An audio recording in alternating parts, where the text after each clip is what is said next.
यह कहानी बहुत पुरानी है। एक गांव में हर व्यक्ति किसान था।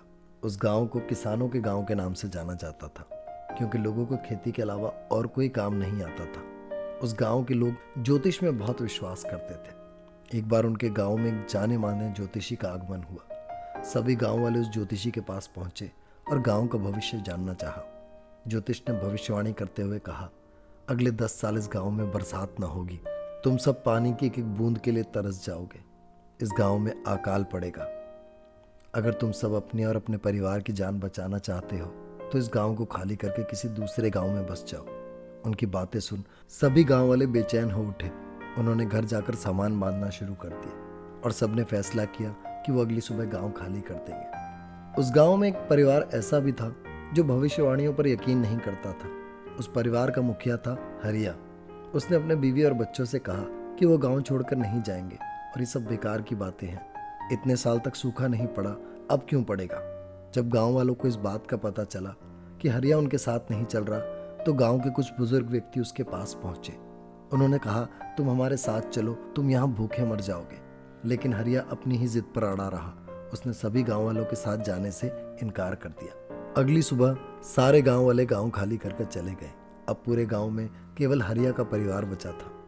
हरिया को समझ नहीं आ रहा था कि क्या किया जाए, क्योंकि एक तरफ ज्योतिष की भविष्यवाणी और दूसरी तरफ पूरे गांव का खाली हो जाना।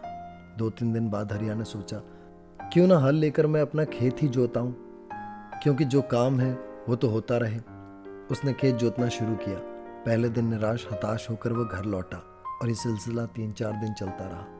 हफ्ते बीत जाने के बाद एक दिन हरिया अपने खेत पर हल जोत रहा था। वह हल जोत ही रहा था कि एक छोटा सा बादल का टुकड़ा उस खेत के ऊपर आकर रुका। उसने देखा पूरा गांव खाली है, सिर्फ एक किसान अपना खेत जोत रहा है। उसने किसान से पूछा, क्या तुम बेवकूफ हो? सारे लोग गांव छोड़कर चले गए, तुम अकेले खेत जोत रहे हो?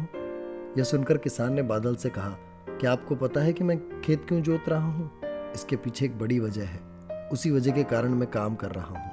वजह यह है कि मैं इसलिए खेत जोत रहा हूँ, कहीं मैं खेत जोतना भूल ना जाऊं, हल चलाना ना भूल जाऊं। आपका तो पता नहीं कि आप कब बरसोगे, लेकिन अगर मैं हल चलाना भूल गया तो मैं अपनी जिंदगी में क्या करूँगा।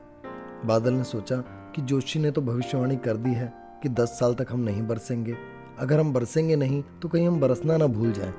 वहां और भी बादल इकट्ठे हो गए और जम के बारिश होने लगी। दोस्तों, हमारे असल जीवन में, आपके जीवन में, ये कहानी हमें सीख देती है कि किस्मत या भाग्य हमेशा उसी का साथ देता है जो मेहनत करता है। आपको अपनी कहानी खुद ही लिखनी होती है, क्योंकि आप खुद अपनी कहानी के हीरो हैं। दुनिया के सारे शौक पाले नहीं जाते, कांच के खिलौने हवा में उछाले नहीं जाते। परिश्रम करने से जीत हो जाती है आसान, क्योंकि हर काम तकदीर के भरोसे टाले नहीं जाते। आशा करता हूँ ये कहानी आपके जीवन में कोई भूमिका निभा पाए। आप देख रहे हैं निश्वसिता। ऐसी ही प्रेरक कहानियों के लिए जुड़े रहें निश्वसिता से। शेयर करें, सब्सक्राइब करें, ताकि प्रेरणा सब तक पहुंचे। धन्यवाद।